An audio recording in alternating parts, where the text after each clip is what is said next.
कार्यक्रम के पुण्यार्चक हैं श्री जयेश भाई जसवंत लाल शाह, श्रीमती रूपाबेन शाह, श्री अर्पित वखारिया, श्रीमती अदिति वखारिया, कियारा वखारिया, जियान वखारिया, कुंजन गांधी, ईशा गांधी एवं हथवी गांधी।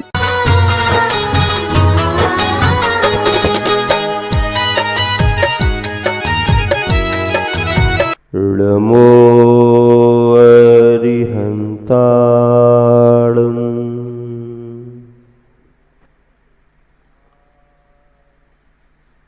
नमो सिद्धाणं नमो आयर्याणं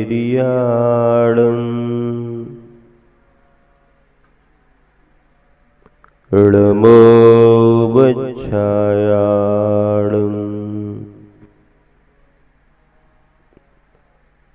नमो लोगे सौवेसाकूडम्।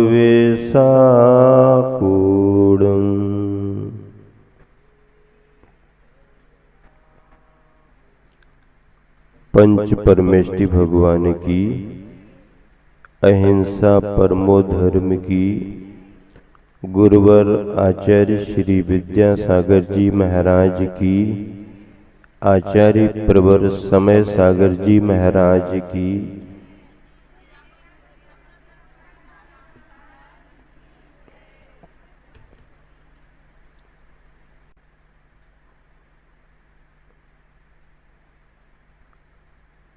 आचार्यों ने तीर्थंकर भगवंतों की देशना को जो प्रतिपादित किया है,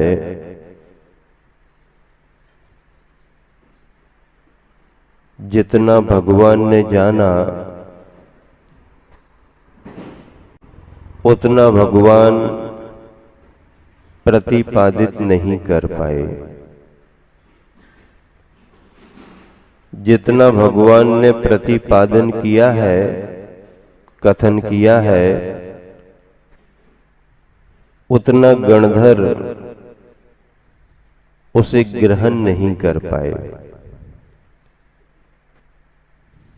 गृहीत ज्ञान को गणधरों ने जितना प्रस्तुत किया है, उतना आचार्य परंपरा को प्राप्त नहीं हुआ। आचार्य परंपरा को जितना प्राप्त हुआ है, उतना प्रवाह रूप में आगे बढ़ते बढ़ते लिपिबद्ध नहीं हो पाया। जितना लिपिबद्ध हुआ है या जो हमारे को प्राप्त हुआ है, वह भी अगर देखा जाए तो कम नहीं है। वैसे देखा जाए तो समुद्र में से जल की एक बूंद है, पर वह जल की एक बूंद भी हमारे क्षयोपशम और क्षमता के अनुसार हमारे लिए वो एक बूंद भी समुद्र के बराबर ही है। आचार्य महाराज ने इसलिए लिखा, अंतो नथ्य सुदीनम कालम थो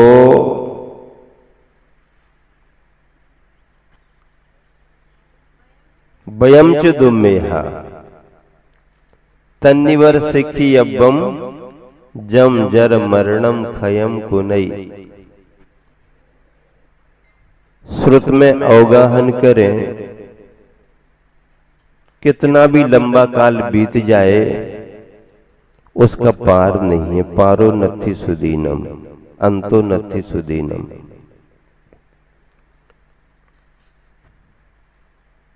लेकिन सार क्या है? श्रुत में अवगाहन करना ही सार नहीं है। श्रुत में अवगाहन करते करते स्वयं में संतृप्ति हो जाए, ये सार है। पानी के अंदर डुबकी लगाते रहें, तैरते रहें, स्नान करते रहें, अच्छी बात है, वो भी माध्यम है। लेकिन अगर वो स्नान करने वाला, डुबकी लगाने वाला प्यासा रहे तो अवगाहन उसका सार्थक नहीं है। अवगाहन ज्यादा करे या ना करे, एक बूंद भी यदि उसे प्राप्त हो जाए और वह अपनी तृष्णा को बुझा ले तो उसका उद्देश्य पूरा हो गया। इसलिए आचार्य महाराज कहते हैं कि वयम दुम्मेहा, पंचम काल में रहने वाले हम और आप तो दुर्मेधी है। दुर्मेधी मतलब दुर्बुद्धि है।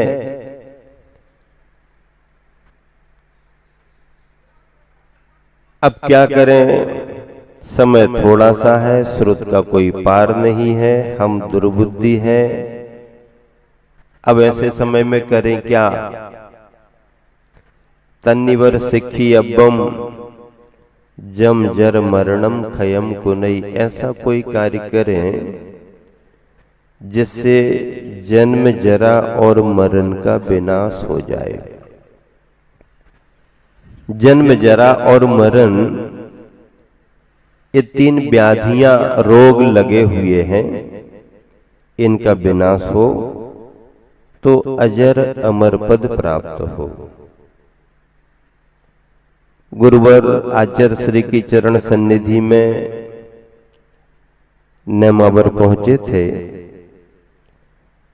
उस समय आचार्य श्री ने अपने उपदेश में, संबोधन में एक हाइकू बोला था, वो अभी भी याद है।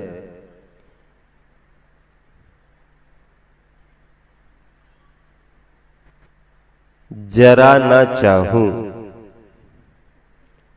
जरा ना चाहूं का मतलब वैसे तो जरा बुढ़ापे को कहते हैं, पर हिंदी में, बुंदेलखंडी में जरा मतलब थोड़ा सा। जरा ना चाहूं, थोड़ा सा ना चाहूं, तो इसका मतलब क्या है? बहुत कुछ चाहूं, हाँ बहुत कुछ। जरा ना चाहूं, अजरामर बनूं, अजर अमर बनूं।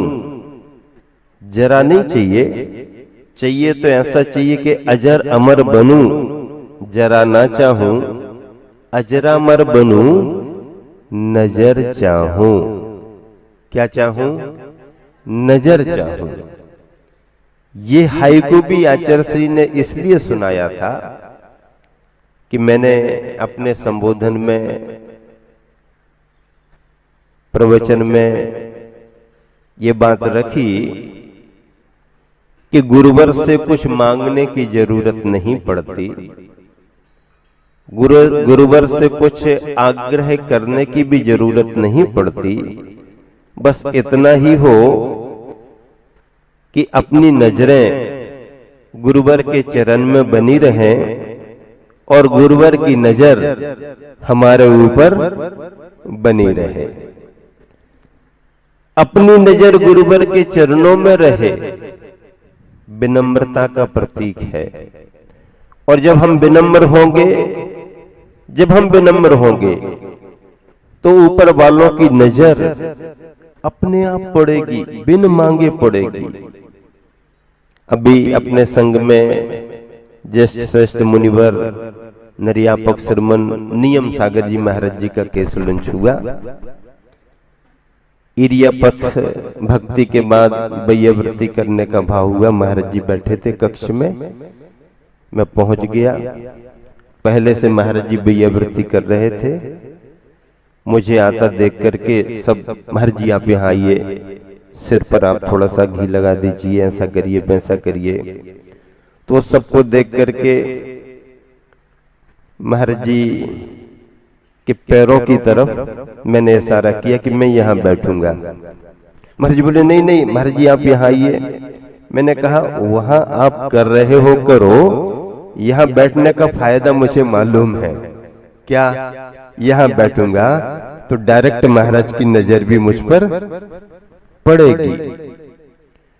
गुरुवर की नजर पड़े ये शिष्य का सौभाग्य है।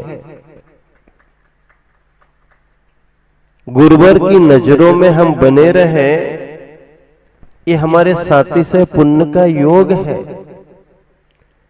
हमें मांगने की जरूरत नहीं पड़े, बिन मांगे मिले, ये हमारा सौभाग्य होता है।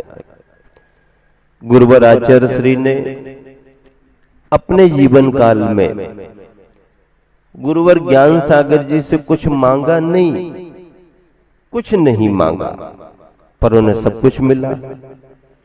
बल्कि गुरु नाम गुरु आचार्य ज्ञान सागर जी महाराज जो उन्हें देना चाह रहे थे, उसे भी नहीं, आप मुझे मिल गए हो, तब उससे ज्यादा कुछ और पाने की जरूरत नहीं, आप मिल गए, ये बहुत बड़ा सौभाग्य है।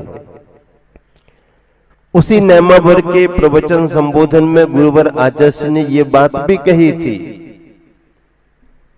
कि हमारे गुरुवर ज्ञान सागर जी भले बहुत दूर हैं, ये बाहर से दूर हैं, लेकिन अंदर से दूर नहीं है। अंदर से तो हमारे अंदर ही है, बहुत निकट है। फिर गुरुवर ने ये भी कहा कि अब जब एक बार बैठ गए हैं हमारे हृदय में वो, तो अब कहीं निकल करके जा भी नहीं सकते। उन्होंने पूरे विश्वास से ये भी कहा था कि वो इसलिए भी नहीं जा सकते हैं क्योंकि वो आकर के बैठे नहीं, मैंने ही उन्हें अपने अंदर बिठाला है। जब मैंने बिठाला है तो मुझसे पूछे बगैर वो जा भी नहीं सकते हैं। गुरुवर की ये भक्ति और निष्ठा देख करके हम सबको ये लगता है कि हमारे गुरुवर इतने महान होकर के भी जब अपने गुरु के प्रति इतनी लघुता रखते थे, तो हमारे जीवन में भी अपने गुरु के प्रति यही लघुता होनी चाहिए।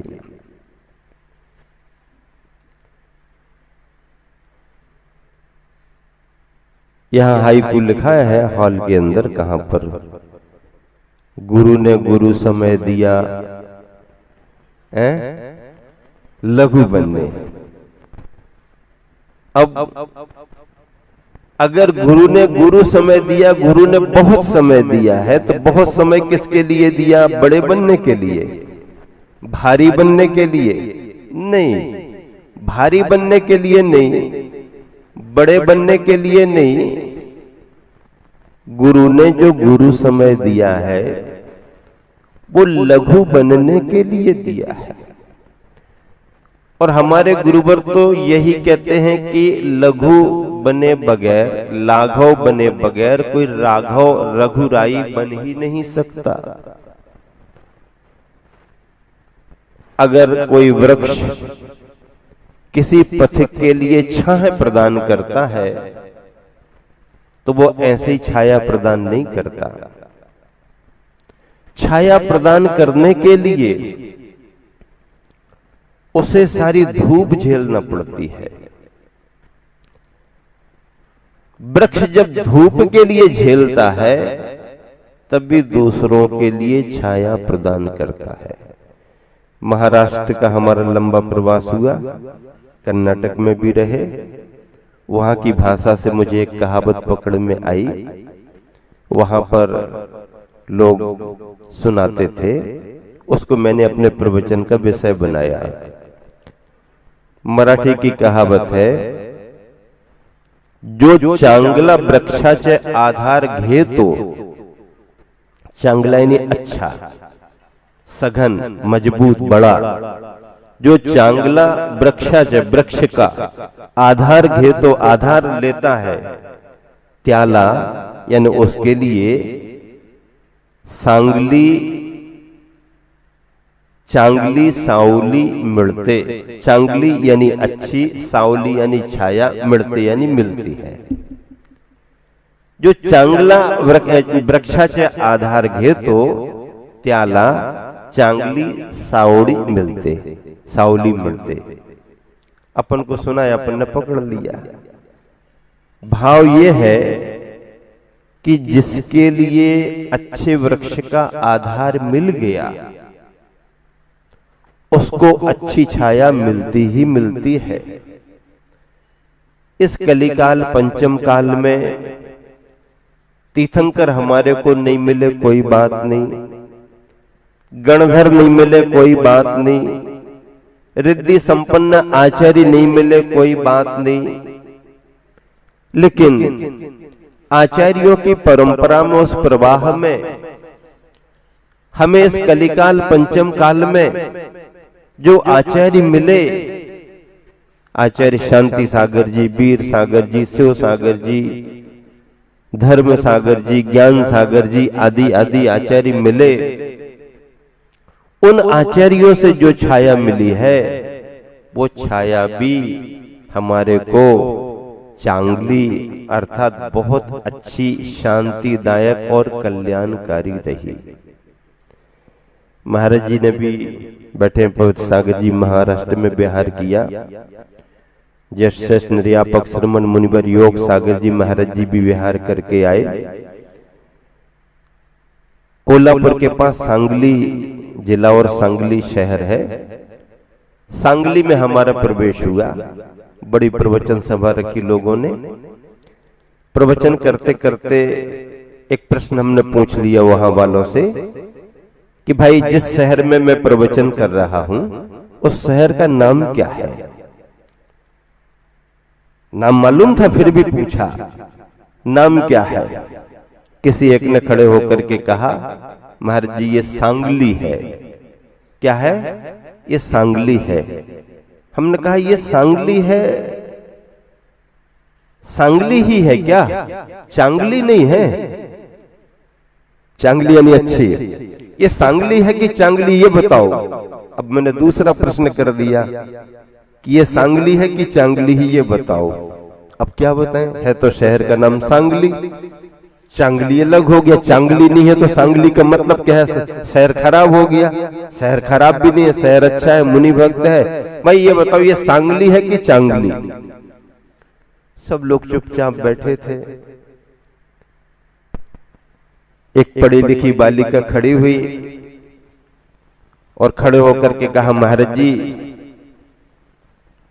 आप जैसे महाराज जी रहते हैं, मुनि संग रहता है तो ये सांगली चांगली रहती है, और आप सब चले जाते तो फिर ये सांगली रह जाती है।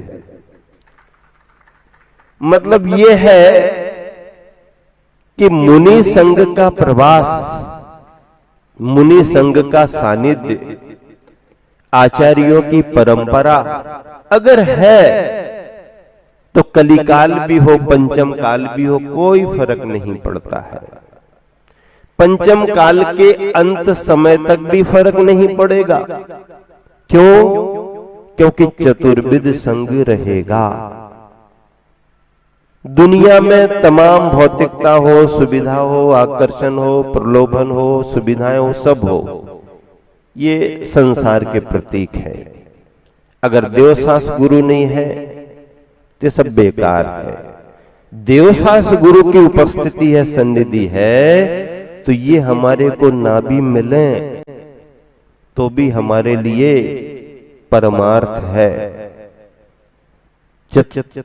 पंचम काल के अंत समय तक भी चार धर्मात्मा रहेंगे। समाज कितनी रहेगी? कम होती जाएगी। एक मुनि महाराज, एक आरिका माता जी, एक श्रावक, एक श्राविका, चतुर्वेद संघ। और जिस दिन चतुर्वेद संघ का अभाव होगा उसी दिन शाम को खाने पीने की सुविधा प्रदान करने वाली अग्नि भी समाप्त हो जाएगी। मतलब यह है कि लोगों को भोजन पकाने के लिए जो अग्नि धरती पर मौजूद है वो केवल चतुर्विध संघ के पुण्य से ही मौजूद है। जिस दिन चतुर्विध संघ का अभाव होगा उस दिन इस धरा से अग्नि भी समाप्त हो जाएगी। ऐसे इस कलिकाल पंचम काल में धर्म ध्यान करने वालों के लिए आचार्यों ने कहा है, पारो नथि सुदीनम कालोथो वयम च दुम्मेहा तन्निवर सिक्खी यव्वम जम जर मरणम खयम कुनई। जन्म जरा और मरण का क्षय हो जाए। ये क्षय होगा तो आत्म सुख मिलेगा, इसके बगैर आत्म सुख मिलने वाला नहीं। आत्म सुख नहीं मिलेगा तो मोक्ष सुख भी नहीं मिलेगा। इस आत्म सुख को पाने के लिए, मोक्ष सुख को पाने के लिए भेद विज्ञान का होना जरूरी है। और भेद विज्ञान केवल ज्ञान के रूप में भेद विज्ञान नहीं, भेदस्य यद विज्ञानम तद भेद विज्ञानम, भेदाय यद विज्ञानम तद भेद विज्ञानम ना। भेद के लिए अगर हम भेद विज्ञान कर रहे हैं तो वो ज्ञान में रहेगा, अनुभव में नहीं रहेगा। भेदस्य, भेद करके जो विज्ञान हो, किसको भेद करके? दो तत्व एक साथ मिले हुए हैं, पानी भी है, दूध भी है। अब बगुले को तो कुछ पता नहीं, हंस अगर आएगा समझ जाएगा और दोनों को अलग अलग करेगा और छीर छीर ग्रहण, नीर नीर अलग। ये भेद विज्ञान है। आचार्य ने भेद विज्ञान को लेकर के अपनी व्याख्या में 3 प्रकार की परिभाषाएं बताई, सभी को मालूम है। समय सार की टीका का आधार बना करके और अनेक व्याख्याओं में उसे उल्लेखित किया है।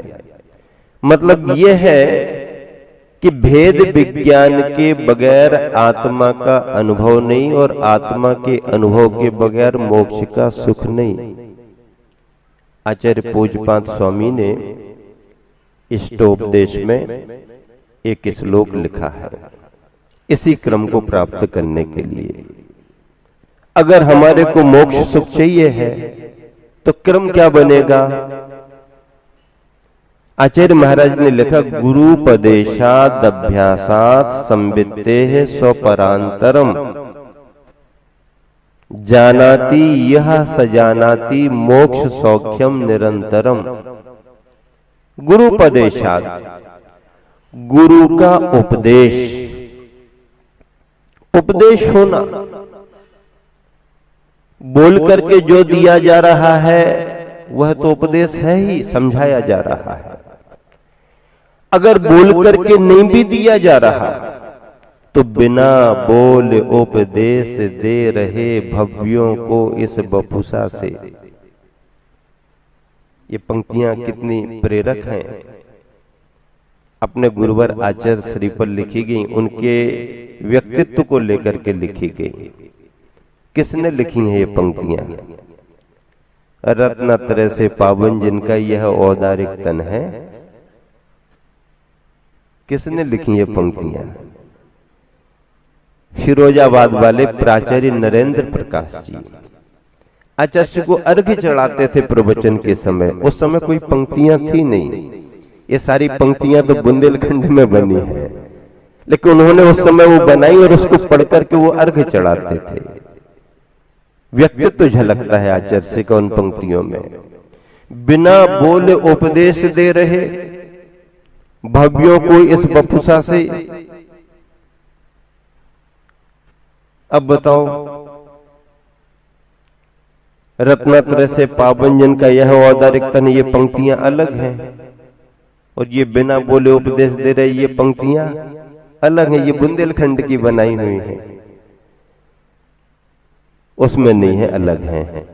तो देखो, आचार्य श्री की दिनचर्या को बतलाने वाली पंक्तियां कितनी प्रेरक है। मुनि की मुद्रा बिन बोले उपदेश देती है। आते जाते समय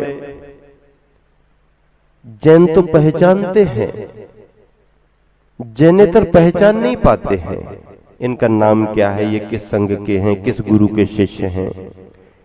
लेकिन विहार करते करते हम लोगों ने अनुभव किया, गांव गांव जाते हैं, छोटे छोटे गांव, बड़े बड़े शहर, परिचित अपरिचित सब मिलते हैं। तो रास्ते में खड़े खड़े कई लोग क्या कहने लगते हैं, दिगंबर मुनि महाराज जी किसी भी संघ के जा रहे हो, हम लोग जा रहे हो, तो क्या कहते हैं, आचार्य विद्यासागर जी जा रहे हैं, विद्यासागर महाराज जा रहे हैं। विद्यासागर महाराज क्यों? मतलब विद्यासागर जी महाराज की मान्यता में उन्होंने निर्ग्रंथ मुनियों को विद्यासागर मान लिया।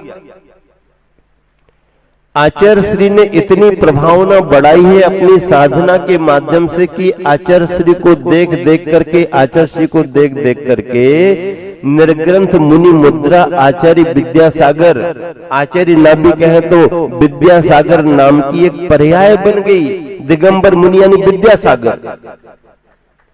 कितना बड़ा पुण्य लेकर के हमारे गुरुवर आए, उनके पुण्य की वरदानी छांव तले हम सब रहे। आचार्य श्री से किसी एक समय निवेदन किया, आचार्य श्री ने संकेत दिया विहार करो, तो आचार्य श्री अभी तो और थोड़ा सा रुकने का मन है, थोड़ा और कुछ दिन रुक जाएं। ठीक है, फिर संकेत दिया समय हो रहा है, लंबा विहार करना। आचार्य श्री और मन है, अरे मन ही नहीं भरता तुम लोगों का, कितना रहोगे, कितने वर्षों से तो तुम लोग साथ में हो। आचार्य श्री मन बहुत होता है। आचार्य श्री कहते मुझे केवल ज्ञान सागर जी महाराज का समय कितने बरस का मिला, गिनो। क्या कहते कितने बरस का मिला? 67 से लेकर के 72 तक। 68 में दीक्षा हुई, 67 में गए, 67 से लेकर के 72 में समाधि हुई। 6 साल का समय, 5-6 साल में क्या मिला? लेकिन आचार्य श्री कहते हैं कि हमारा भी मन ऐसा ही होता था कि और मिले और मिले और मिले, लेकिन ज्ञान सागर की उम्र के हिसाब से ज्यादा समय नहीं मिला। लेकिन जितना भी मिला वो मुझे पर्याप्त रहा। अब आज हम और आप अपनी लय में नहीं है, कोई भी लय में नहीं है, सबकी लय टूट गई। जो जिस उत्साह से, जिस क्रम से काम करते थे, उन सबकी लय बिगड़ गई। क्यों बिगड़ गई? क्योंकि हमारे गुरु का वियोग हो गया। गुरुवर का वियोग होने से सारी लय बिगड़ गई। क्रम चल रहा है, चर्या चल रही है, पर अंदर का रस समाप्त हो गया। क्यों? बार बार वही याद आती है, बार बार वही मुद्रा दिखती है, गुरुवर। और गुरुवर तो ऐसे अनियत विहारी रहे कि ना किसी को बुलाया, न किसी को बताया, और साथ ले जाने की बात तो बनती ही नहीं है। उन्होंने अपना लक्ष्य साध लिया, उन्होंने अपने अंदर का क्रम बना लिया था, उन्होंने अपना सब कुछ तय कर लिया था। हम समझे ना समझे वो हमारी बात थी। उन्होंने किसी की अपेक्षा नहीं रखी, निरपेक्ष भाव से उन्होंने अपनी जो साधना की उसका परिणाम हम सबको देखने मिला। आज हम सब गुरुवर के उपदेशों से, बोलने वाले उपदेशों से और बिना बोले उनकी चर्या के उपदेशों से अनुग्रहित हैं, उपकृत हैं, और यही ऊर्जा, एनर्जी हम सबको निरंतर आगे बढ़ाएगी। और जो लय टूट गई है, कुछ समय में पुनः लय वापस आएगी, और उसी रस के साथ, उसी ऊर्जा के साथ, उन्हीं गुरुवर का नाम लेकर के और वर्तमान में अपने आचार्य समय सागर जी महाराज के संरक्षण में हम सब निरंतर आगे बढ़ते रहेंगे। गुरुपदेशात पूज्यपाद स्वामी ने एक सूत्र दिया, दभ्यासात अर्थात अभ्यास से दूसरा बिंदु है, और तीसरा स्वसंवित्ते है, संवित्ते है तीसरा। मतलब अगर हमें मोक्ष सुख को प्राप्त करना है, या अपने आत्म तत्व की अनुभूति भेद विज्ञान पूर्वक करनी है, तो पहला बिंदु उपदेश प्राप्त हो, दूसरा बिंदु अभ्यास भी हो, और तीसरा बिंदु उस अभ्यास के अनुसार संवित्ति अर्थात प्रतीति अनुभूति भी हो।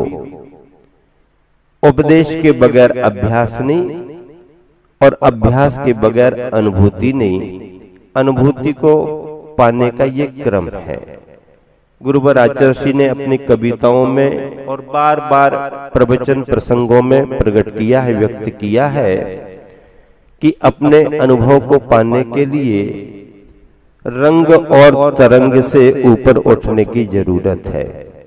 रंग और तरंग, रंग मोह का प्रतीक है और तरंग योग की प्रतीक है। अगर हमारे आत्म तत्व पर मोह का प्रभाव है और योगों से हमारी चंचलता आ रही है, तो अंतरंग का दर्शन नहीं हो सकता। गुरुवर आचार्य ने एक सूत्र वाक्य दिया कि रंग और तरंग के बिना ही हम अपने अंतरंग का दर्शन कर सकते हैं। मोह में दर्शन मोह और फिर चारित्र मोह दोनों का साय भाव है।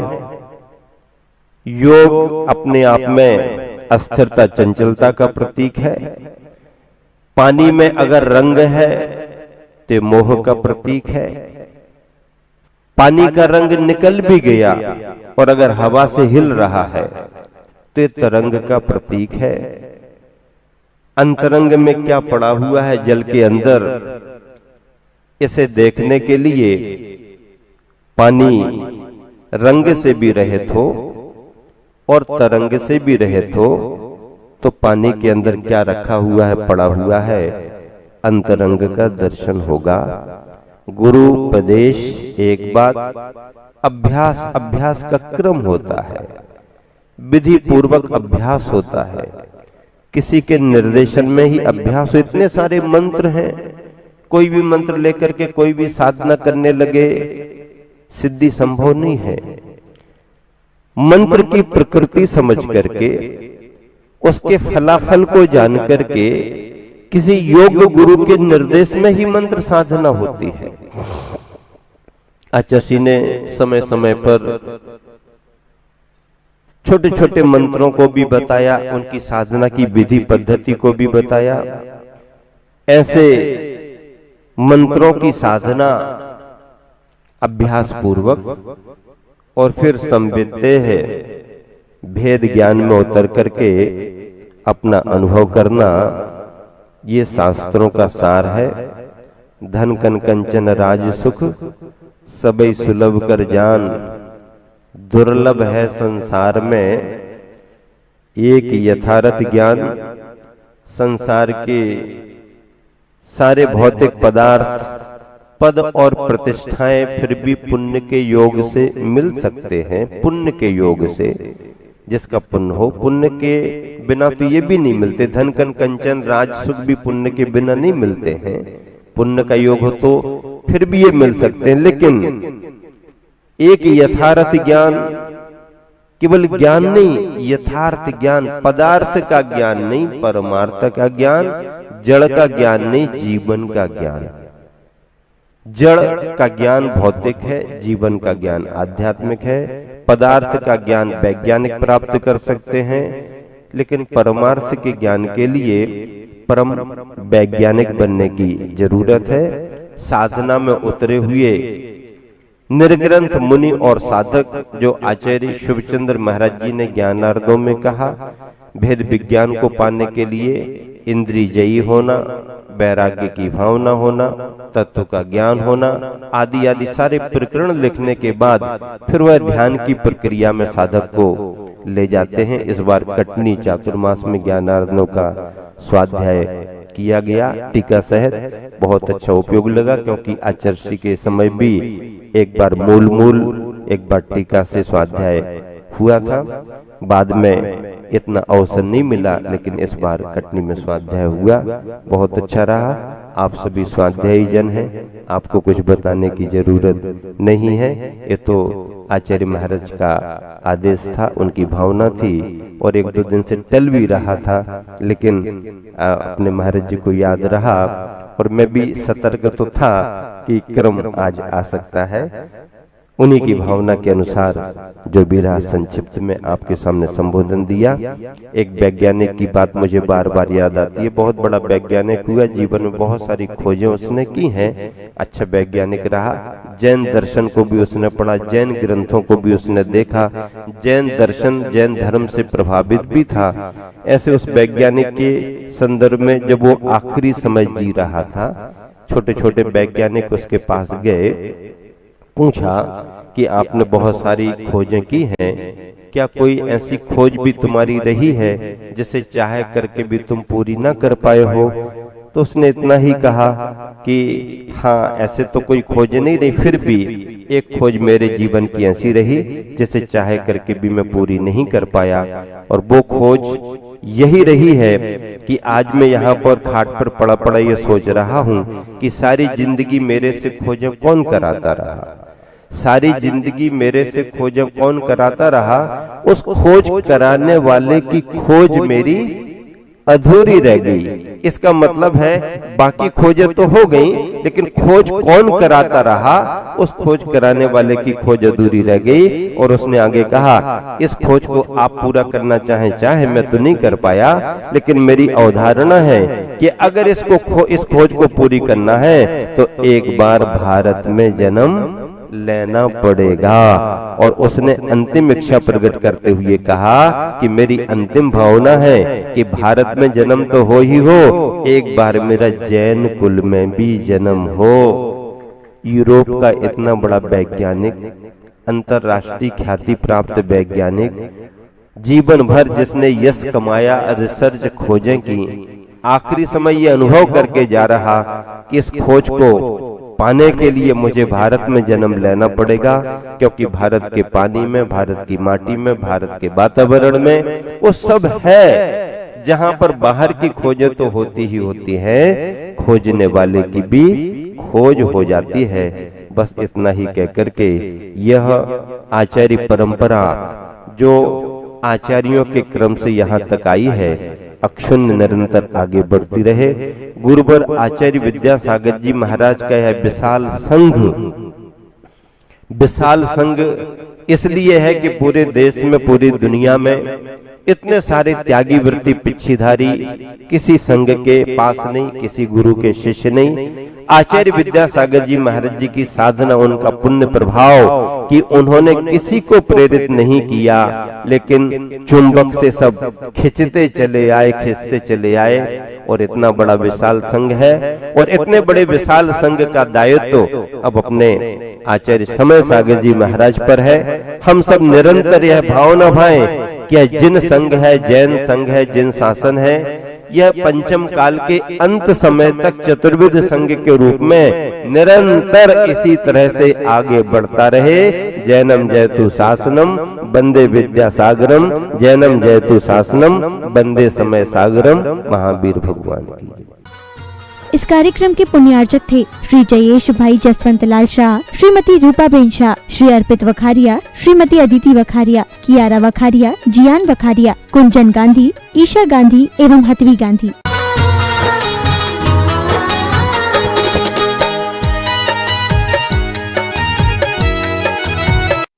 राष्ट्रीय राजधानी दिल्ली से 144 किलोमीटर की दूरी पर राष्ट्रीय राजमार्ग 9 पर मुरादाबाद शहर में 130 एकड़ के विशाल परिक्षेत्र में फैली तीर्थंकर महावीर यूनिवर्सिटी, जिसे TMU के नाम से भी जाना जाता है, 14 कॉलेज एवं 57 एकेडमिक डिपार्टमेंट के साथ TMU में